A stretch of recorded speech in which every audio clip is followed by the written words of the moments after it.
Esta celebração de hoje, o auge da nossa vivência de fé, a mais importante dentre elas, é cheia de símbolos.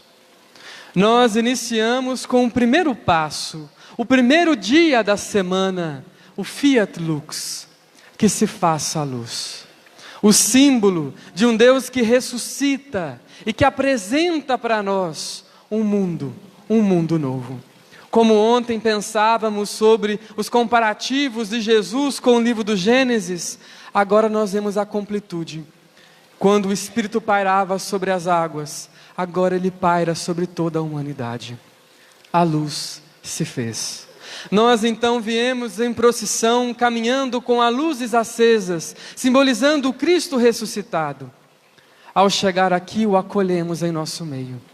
E demos início à liturgia da palavra. Eu sei que para alguns pensam assim, nossa, mas quanta leitura! A sugestão é que sejam 7 leituras e 7 salmos antes do Glória. Nós é que escolhemos fazer só as obrigatórias, que foram 3 leituras e 3 salmos antes do Glória. Só para a gente entender o simbolismo, por que dessas leituras, por que dessa liturgia toda da palavra antes do Glória? Para mostrar todas as alianças que Deus foi fazendo ao longo do tempo com a humanidade. Desde o livro do Gênesis, ao livro do Êxodo, aos profetas, até Ezequiel. Todo o momento em que Deus fazia então a renovação da sua promessa. E todas as vezes o povo quebrava a promessa. Deus novamente fazia a promessa, novamente o povo a quebrava. E então depois do Glória nós chegamos no Novo Testamento. No Novo Testamento Deus muda. Agora Ele não faz mais uma união ou uma aliança bilateral. Agora a aliança depende apenas dEle. Porque Ele sabe que se depender um pouquinho da gente, a gente vai quebrar ela de novo. A aliança que Ele faz agora é na figura do Cristo. Não depende mais do nosso compromisso para Ele manter-se na aliança. Ele permanece conosco, independente do nosso pecado, da nossa alegria, da nossa tristeza ou da nossa graça. Ele está conosco a todo momento. E aí, seguindo adiante, após esse momento que nós estamos tendo aqui da palavra, vem o terceiro sinal dessa liturgia, que é a liturgia batismal. O batismo é a ressurreição de cada um de nós.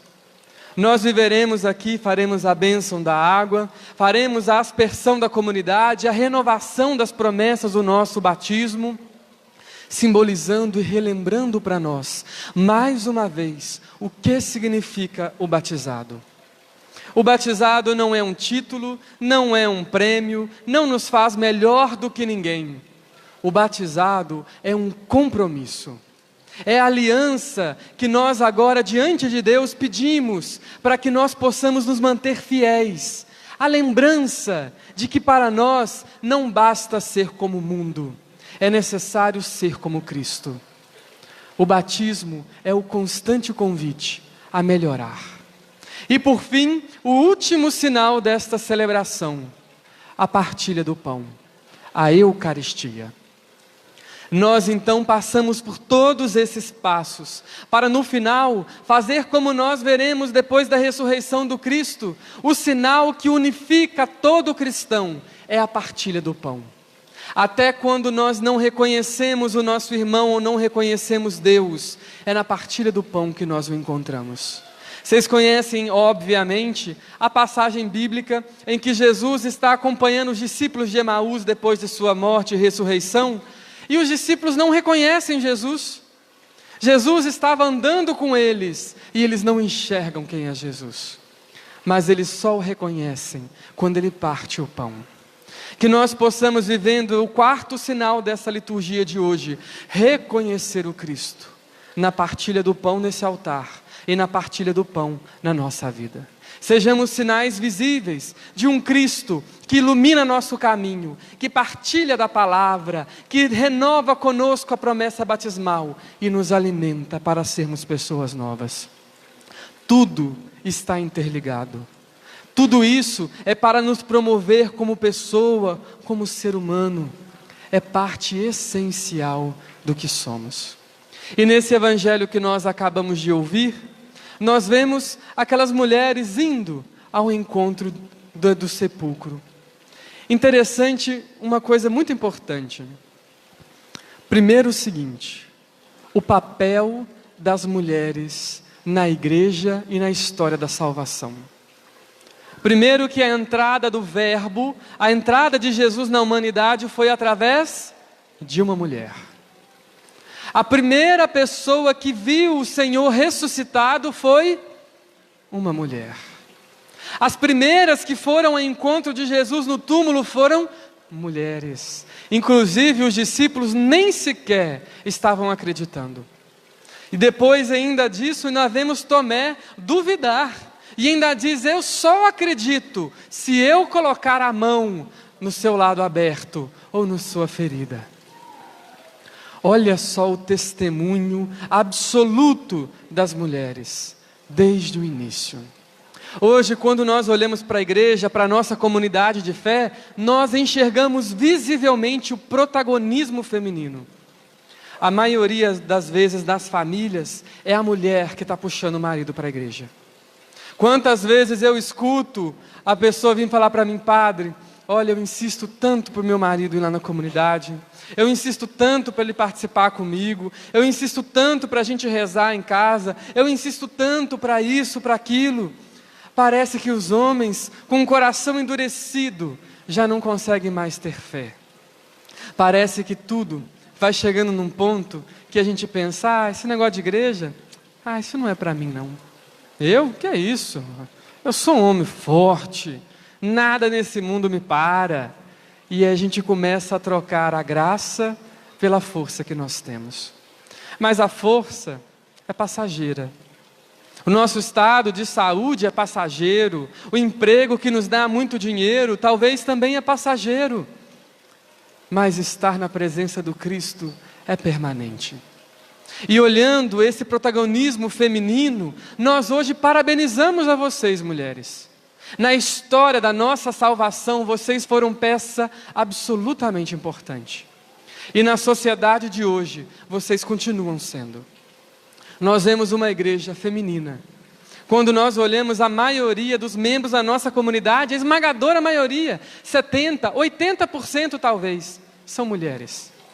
Que insistem, que perseveram, que se juntam para rezar e que querem também fazer o mesmo com seus esposos e com seus filhos.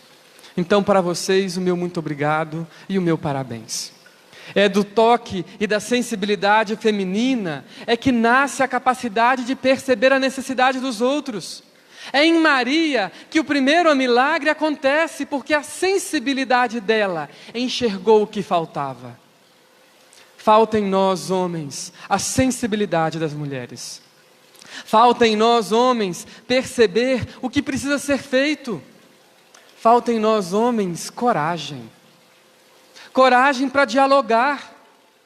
Tem homem que não tem coragem de abrir a boca para sua mulher ou para o seu filho, para poder partilhar o que está sentindo.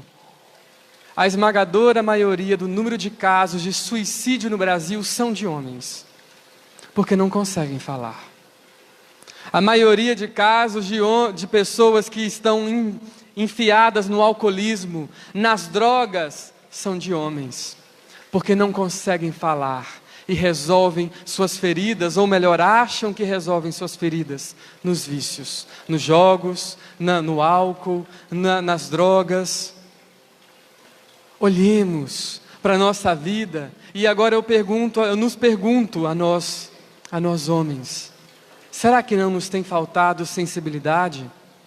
Sensibilidade para perceber talvez quando sua esposa, quando seus filhos está precisando de uma conversa, está precisando de um carinho, está precisando de um abraço.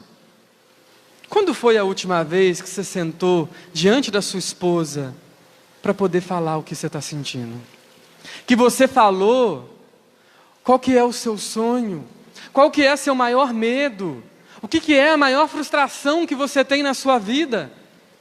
Quando foi a última vez que você fez isso?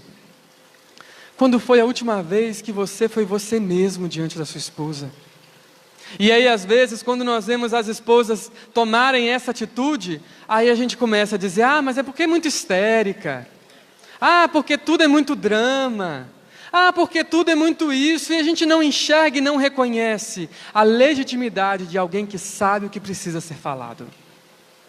De alguém que percebe o acidente antes de acontecer. Se às vezes os homens sentassem para conversar toda vez que a mulher percebesse algo que precisasse ser feito, nós não chegaríamos ao ponto das grandes brigas nos relacionamentos. A separação nunca se dá por conta de uma única briga. Nunca se dá por conta de uma única situação. É uma coisa feita num contexto, numa história. Todas as vezes que você não quis ouvir, todas as vezes que vocês não sentaram para partilhar, todas as vezes que vocês se desrespeitaram um pouquinho. Tudo isso somado à falta de diálogo, vai gerando um buraco enorme. Eu estou partilhando isso porque não faz sentido eu falar de uma ressurreição de um Cristo que não mantenha vivo na vida de vocês o amor que os une.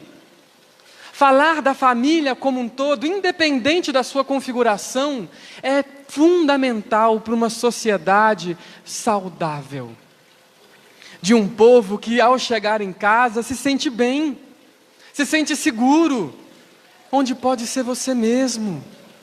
Tem gente que cria um ambiente para ser seguro e ser ele mesmo, sabe onde? No meio dos amigos, num boteco, numa festa, não sei aonde. Claro que você pode ser felicíssimo nesses lugares, mas você tem que cultivar antes de lá, esse ambiente dentro de casa. Se você não se sente bem dentro de casa, sente e converse agora, antes que seja tarde demais. Sempre é tempo. Peçamos a Deus a graça de ressuscitar em nós esta coragem. Padre, mas eu já tenho 40 anos que eu sou casado. Eu tenho 30 anos que eu sou casado. E aí só porque está esse tempo todo, perdeu-se a energia do carinho. De fazer uma coisa diferente. De ter uma ideia nova. Do cortejo. Da graça, do afeto. Às vezes eu converso com algumas pessoas que estão nesse tempo já de casamento, e a pessoa vem falar, padre, eu não sou feliz. Não sou feliz, aí o meu marido parece que a gente é só amigo e olhe lá, porque se perdeu ao longo do tempo. Aí eu falo, mas então, se não é feliz, então por que você não busca uma nova vida então? Padre, eu não tenho coragem, né? A essa altura do campeonato eu não tenho mais coragem de fazer isso. Cuidado para não chegar a esse ponto. Converse antes. Resolva o que tem que resolver antes. Que seja da toalha molhada em cima da cama. Há um problema grande encontrado. Converse. Não deixe desgastar aquilo que antes foi o maior motivo da sua alegria. Vale a pena se esforçar para resolver isso. Peçamos então Deus a graça de fazer esse movimento constante, de ter a sensibilidade da mulher em nós, porque ter a sensibilidade feminina não nos faz menos homem. Na verdade, tem que ser muito homem para ter coragem de sentar na frente da sua esposa, dos seus filhos e abrir seu coração. Covarde mesmo é quem guarda tudo para si. Isso sim é fraqueza. Isso sim é falta de inteligência emocional. Isso sim é falta de posicionamento. Quer ser forte? Então se abra a quem te ama. Jesus fez isso com os discípulos e ensinou eles a fazer o mesmo. Que nós possamos, mergulhados nesta água do batismo, nascermos como homem e mulher novos. Que seja a mulher a precisar fazer a mudança que precisa. Que seja o homem a fazer a mudança que precisa. Mas que sejamos homens e mulheres novos para um mundo novo. A mudança que nós queremos para o mundo começa dentro de casa. Começa nesse ambiente saudável. Começa quando a gente tem coragem e força para cuidar dos filhos, para ser exemplo para eles, para poder enchê-los de amor, de carinho e de afeto. É ali que está a chave da mudança social. A ressurreição de Cristo começa todas as vezes que você se colocar no lugar de quem quer transformar a sua família, transformar a sua vida. A luz que nós acendemos aqui agora continua acesa no seu coração. É você que tem que ser luz do mundo agora. Como nos diz a palavra de Deus, vocês são sal da terra e luz do mundo. Esta chama, que nós daqui a pouco, ao final da missa, apagaremos, ela permanecerá acesa, única e simplesmente no seu coração. E essa luz é que pode te transformar. Que Deus nos abençoe, hoje e sempre. Amém.